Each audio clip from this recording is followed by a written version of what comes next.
Shalom à tous, bienvenue dans cette exhortation à la gloire de notre Seigneur Jésus-Christ de Nazareth. Aujourd'hui, j'ai à cœur de pouvoir vous exhorter au travers d'un passage biblique, situé dans Luc, chapitre 13, du verset 11 à 12. Luc, chapitre 13, du verset 11 à 12. Il est dit: Or, il y avait là une femme, habitée par un esprit qui la rendait infirme, depuis 18 ans. Elle était courbée et ne pouvait pas du tout se redresser. Lorsqu'il la vit, Jésus lui adressa la parole et lui dit: Femme, tu es délivrée de ton infirmité. Il posa les mains sur elle. Immédiatement, elle se redressa et elle se mit à célébrer la gloire de Dieu. Bien-aimés, il est ici question d'une femme qui avait le dos courbé. Et la parole de Dieu nous apprend que derrière cette maladie, derrière le fait qu'elle soit courbée, il y avait un esprit, l'esprit d'infirmité qui était derrière cette maladie et qui empêchait à cette femme d'être normale, de pouvoir se redresser, bien-aimée dans le Seigneur. Tout cela pour vous dire quoi?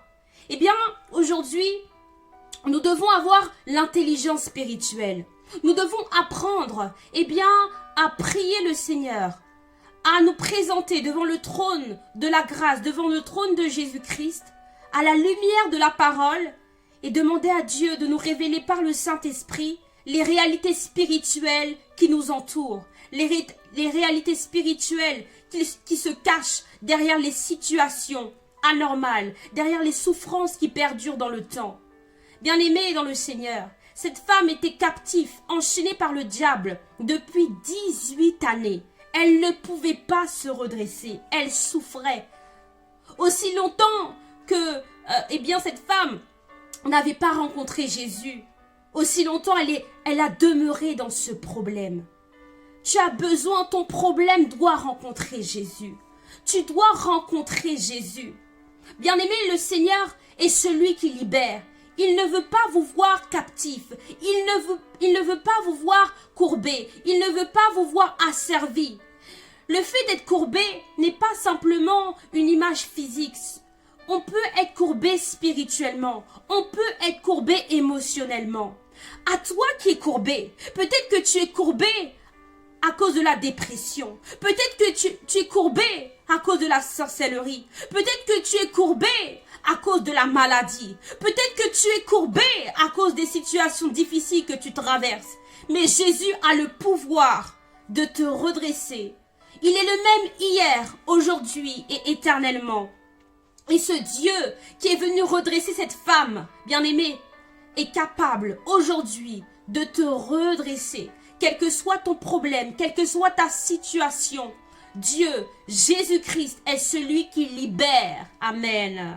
Alléluia. Bien-aimés, Dieu ne veut pas que nous soyons courbés spirituellement. Parce que être courbé, c'est être dominé par le diable. Quelqu'un de courbé, c'est quelqu'un qui n'arrive pas à se lever dans la prière. C'est quelqu'un qui est dominé par les situations. C'est quelqu'un qui n'arrive pas à avoir la victoire dans certains combats. Or, Dieu a tout vaincu à la croix pour toi. À Golgotha, il a payé le prix. La Bible déclare: ils l'ont vaincu à cause du sang de l'agneau et de la parole de leur témoignage. Dans Apocalypse, chapitre 12.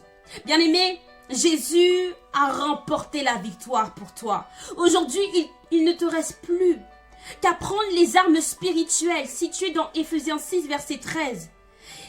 Alléluia, et prendre autorité. Tu dois exercer l'autorité que Christ t'a donnée.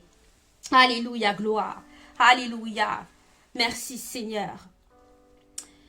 Alléluia. J'ignore ce qui t'a courbé. Peut-être que tu es courbé à cause de la stérilité. Peut-être que tu es courbé à cause d'un cancer. Peut-être que tu es courbé à cause du célibat. J'ignore ce qui a provoqué cette position. Mais Jésus est capable. Il est capable de te redresser. Alléluia, gloire. Alléluia. Alléluia. Il est capable de te redresser. Il est capable. Bien-aimé, j'aimerais ajouter aussi une chose. C'est que cette femme n'était pas n'importe qui. Cette femme était la fille d'Abraham.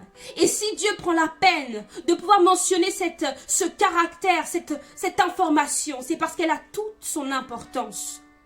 Abraham avait une alliance avec Dieu. C'est pourquoi on dit souvent, communément, le Dieu d'Abraham, d'Isaac et de Jacob. Et cette femme était la fille d'Abraham. À cause de l'alliance, ou plutôt grâce à l'alliance d'Abraham et de Dieu, cette femme a bénéficié de cette guérison, de cette délivrance. Alors j'aimerais te poser une question. Ne crois-tu pas que l'alliance que tu as avec Jésus, alléluia, parlera pour toi? Tu ne penses pas que cette alliance, l'alliance que tu as avec Jésus, parlera pour toi?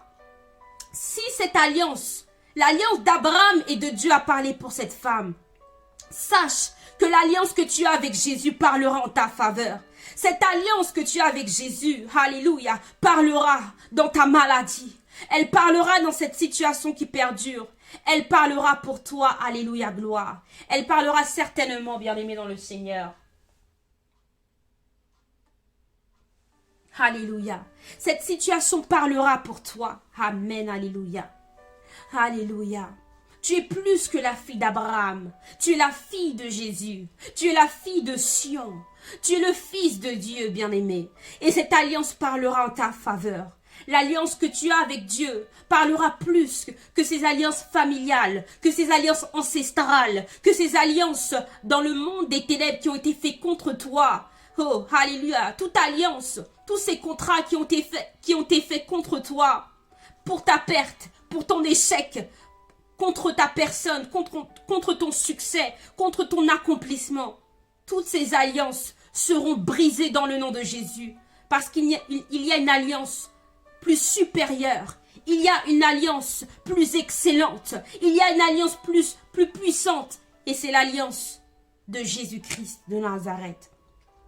J'aimerais aujourd'hui t'encourager à ne pas perdre espoir. Quel que soit le poids, le fardeau, la situation qui t'avait rendu courbé, sache que Dieu est celui qui est capable de te délivrer et de te redresser. Amen. Gloire à Jésus.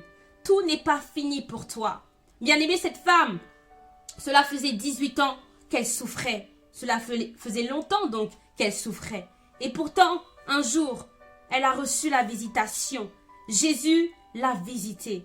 Il en sera de même pour toi. Tout n'est pas fini. Ne perds pas espoir. Cette femme a fini par se redresser et à célébrer la gloire de Dieu. J'aimerais te dire qu'au travers, l'issue même de ta situation, c'est la louange. L'issue même, alléluia, des souffrances que tu traverses, c'est l'adoration. L'issue même de ce que tu vis actuellement, ce problème, ce fardeau, cette maladie, oh, et elle te donnera de chanter à la gloire de Dieu, de raconter les merveilles de Dieu, de raconter les bienfaits de Dieu. Alléluia. Cette femme s'est redressée et la Bible déclare qu'elle s'est mise à célébrer la gloire de Dieu. Alors, je veux t'encourager et te dire que toi aussi, c'est ton tour. Tu vas célébrer la gloire de Dieu. Alléluia. En dépit des captivités. Même si le diable t'avait mis dans une prison, dans la prison de la maladie, dans la prison de la sorcellerie, dans la prison de la peur, dans la prison des traumatismes, dans la prison... Oh, Ranama Yerebos. Quelle que soit la prison dans laquelle Satan t'avait placé, Jésus vient te libérer Alléluia, dans le nom de Jésus. Il vient te libérer. Il vient te libérer. Il vient te libérer. Il vient te libérer dans le nom de Jésus-Christ de Nazareth. Il vient te libérer. Alléluia. Parce que tu auras des choses à raconter. Un témoignage puissant à la gloire de Dieu. Alléluia. Dieu est capable. Nous servons le Dieu de l'impossible. Alors si tu regardes cette vidéo et qu'elle t'a exhorté, je t'invite donc à la partager à un maximum de personnes. Parce que si elle t'a fait du bien, assurément, elle fera du bien à une autre personne. Soyez puissamment bénis. À très bientôt pour de nouvelles vidéos à la gloire de Dieu. Amen. Amen.